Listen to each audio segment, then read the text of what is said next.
జాతకం, జ్యోతిష్యం.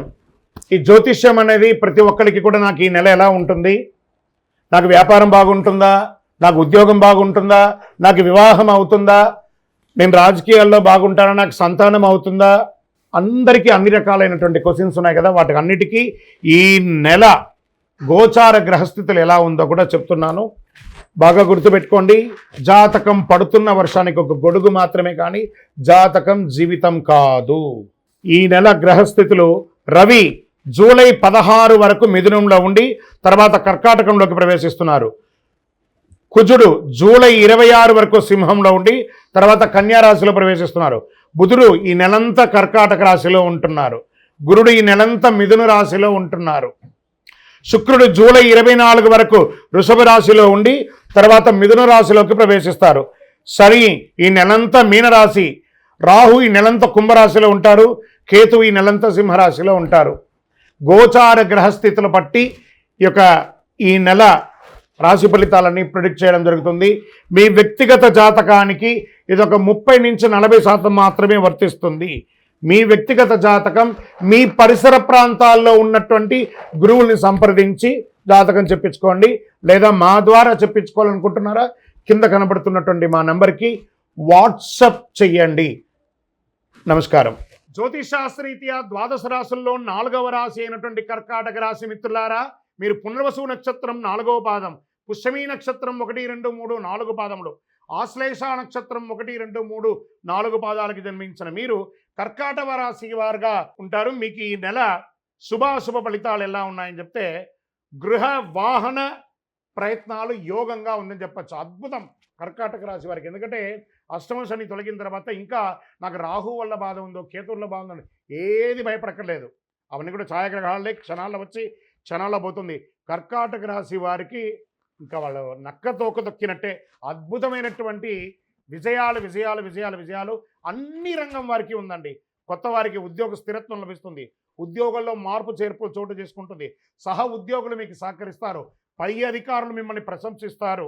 ఉద్యోగం కోసం ప్రయత్నం చేసేవారికి మంచి మంచి ఆఫర్ లెటర్స్ వస్తుంది. విదేశాల్లో ఉద్యోగం చేసేవారికి స్థిరత్వం వస్తుంది. గ్రీన్ కార్డు కోసం ఉన్నవాళ్ళు, వీసాలో ప్రాబ్లం ఉన్నవాళ్ళు అన్నీ కూడా తొలగిపోతుంది. వృత్తి వ్యాపారాలు లాభసాటిగా ఉంటుందని చెప్పచ్చు. ఇంట్లో శుభ కార్యక్రమాలు జరగడానికి అవకాశం ఉంది.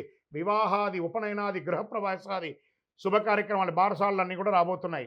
కుటుంబ పరిస్థితులు అనుకూలంగా ఉంటాయి. బంధుమిత్రులు, అన్నదమ్ములు అందరూ కూడా మీకు సహకరిస్తారు. ఇతరులు మేలు జరిగేటప్పుడు మీకు కూడా మేలు జరుగుతుంది. ఆస్తి వ్యవహారాల్లో ఎన్నో ఏండ్లుగా మీ యొక్క సమస్య ఉన్నది తొలగుతుంది. కోర్టు కేసు ఏమైనా ఉంటే కూడా తొలగిపోతుంది. బాహాటంగా మాట్లాడే బదులు కాస్త సత్యాన్ని మాట్లాడండి, ఇంకా బాగుంటుంది. ఎందుకంటే కర్కాటక రాశి వారు కాస్త బాహాటంగా కొంచెం నోరు వదులుతారు. అవన్నీ కూడా కట్ చేసి సత్యాన్ని మాట్లాడండి, ప్రేమగా మాట్లాడండి. రొటీన్గా సాగిపోతుంది లైఫ్. పెళ్లి ప్రయత్నాలు, బంధువుల్లో మంచి శుభవార్తలు వింటారు. ముఖ్యమైన వ్యవహారాల్లో మిత్రుల యొక్క సహాయం కూడా పొందుతారు. మీరు ఆనందకరమైన వాతావరణం ఇంట్లో ఉంటుంది. ఆరోగ్యం బాగా మెరుగవుతుందండి. ఎన్నో రోజులుగా ఇబ్బంది పడుతున్నవన్నీ కూడా అన్నీ తొలగిపోతుంది. ఆరోగ్యంలో కాస్త గందరగోళం ఆఖరి వారంలో ఉంటుంది. మానసికంగా ఓపిక పట్టండి, అన్నీ సెట్ అయిపోతుంది. విద్యార్థులు కొద్ది శ్రమతో ఉత్తమమైన ఫలితాలు పొందుతారు. మంచి విశ్వవిద్యాలయంలో వెయిటింగ్ లిస్ట్లో ఉంటే కూడా అవన్నీ కూడా పాస్ అయ్యి చక్కగా అవకాశాలు వస్తున్నాయి. ఐటీ రంగం వారికి ఇంకా పట్టిందల బంగారమేని కూడా చెప్పచ్చు. ఎన్నో రోజులుగా అవకాశాలు విప్పడిగా ఇబ్బంది పడుతున్నారు కదా. సాఫ్ట్వేర్ ఐటీ రంగం వారికి శుభ మంత్ ఇదే, ఇప్పటి నుంచి స్టార్ట్ అవుతుంది. చాలా రాజకీయ నాయకులకి అద్భుతం. ఏదైనా నామినేటెడ్ పోస్ట్ పొందడం, లేదా ప్రజాక్షేత్రంలో మంచి పేరు పొందడం, లేదా మీ యొక్క సంస్థలు మీ యొక్క పరిసర ప్రాంతాలను అభివృద్ధి చేయడంలో మంచి పేరు రావడం, మీకు ప్రశంసలు, అవార్డ్స్ వచ్చే అవకాశాలు ఉన్నాయి. ఇంకా ఇవంత బాగున్నప్పుడు చంద్రాష్టమం కొంచెం జాగ్రత్త పడాల్సిన బ్రేక్ కూడా ఉంటుంది కదా. స్పీడ్ బ్రేకర్ లాగా 13/7/2025 6:53 సాయంత్రం నుండి 15/7/2025 11:58 రాత్రి వరకు చంద్రాష్టమం ఉంటుంది. ఈ 2.5 రోజులు చాలా జాగ్రత్తగా ఉండండి. వాహనం నడిపేటప్పుడు, సంతకాలు పెట్టేటప్పుడు, ఇతరులతో మాట్లాడేటప్పుడు జాగ్రత్తగా ఉండండి. సానుకూలమైనటువంటి రోజులు 2, 5, 8, 11, 16 తారీఖులో మీకు చాలా బాగుంటుంది. అదృష్ట సంఖ్యలు 7 మరియు 9 ఈ నెల చాలా కలిసి వస్తుంది. ఆరాధించవలసిన దైవం ఎవరు ఈ నెల అంటే అమ్మవారు లలితా పరమేశ్వరి దుర్గా అమ్మవారికి ప్రార్థన చేయండి, వారాహి అమ్మవారిని ప్రార్థన చేయండి, మంగళవారాల్లో సుబ్రహ్మణ్య భుజంగం చదవండి, పారాయణం చేయండి, శనివారాల్లో హనుమాన్ చాలీసా పారాయణం చేయండి, పక్కన ఉన్నటువంటి దేవాలయంలో అమ్మవారి దేవాలయాన్ని దర్శనం చేసుకోండి. మీ వయస్సు ఎంత ఉందో అన్ని దీపాలను మీ ఇష్టదైవం మీ కులదైవం దగ్గరికి వెళ్ళి మీ వయసు సంఖ్య ప్రకారం నువ్వుల నూనెతో దీపం వెలిగించండి. ఇంకనూ మీ జీవితంలో అనుకూలాలు కలగాలంటే అతి శక్తివంతమైనటువంటి ఈ కరుంగాళి మాలను ధరించండి. జాతకం జ్యోతిష్యం. ఈ జ్యోతిష్యం అనేది ప్రతి ఒక్కరికి కూడా నాకు ఈ నెల ఎలా ఉంటుంది, నాకు వ్యాపారం బాగుంటుందా, నాకు ఉద్యోగం బాగుంటుందా, నాకు వివాహం అవుతుందా, నేను రాజకీయాల్లో బాగుంటానా, నాకు సంతానం అవుతుందా, అందరికీ అన్ని రకాలైనటువంటి క్వశ్చన్స్ ఉన్నాయి కదా. వాటికి అన్నిటికీ ఈ నెల గోచార గ్రహస్థితులు ఎలా ఉందో కూడా చెప్తున్నాను, బాగా గుర్తుపెట్టుకోండి. జాతకం పడుతున్న వర్షానికి ఒక గొడుగు మాత్రమే, కానీ జాతకం జీవితం కాదు. ఈ నెల గ్రహస్థితులు: రవి జూలై 16 వరకు మిథునంలో ఉండి తర్వాత కర్కాటకంలోకి ప్రవేశిస్తున్నారు. కుజుడు జూలై 26 వరకు సింహంలో ఉండి తర్వాత కన్యా రాశిలో ప్రవేశిస్తున్నారు. బుధుడు ఈ నెలంతా కర్కాటక రాశిలో ఉంటున్నారు. గురుడు ఈ నెలంతా మిథున రాశిలో ఉంటున్నారు. శుక్రుడు జూలై 24 వరకు వృషభ రాశిలో ఉండి తర్వాత మిథున రాశిలోకి ప్రవేశిస్తారు.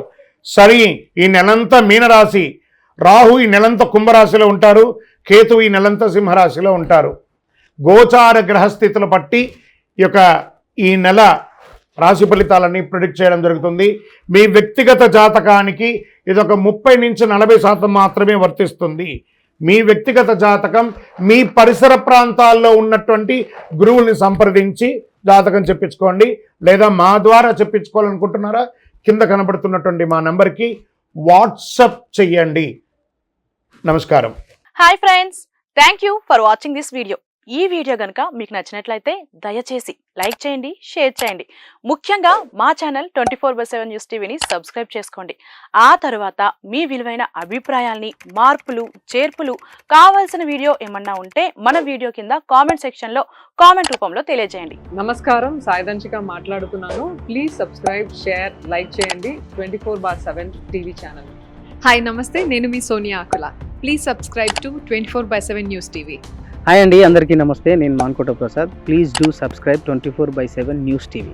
Political, entertainment and infotainment updates కోసం like, share, subscribe 24/7 news TV.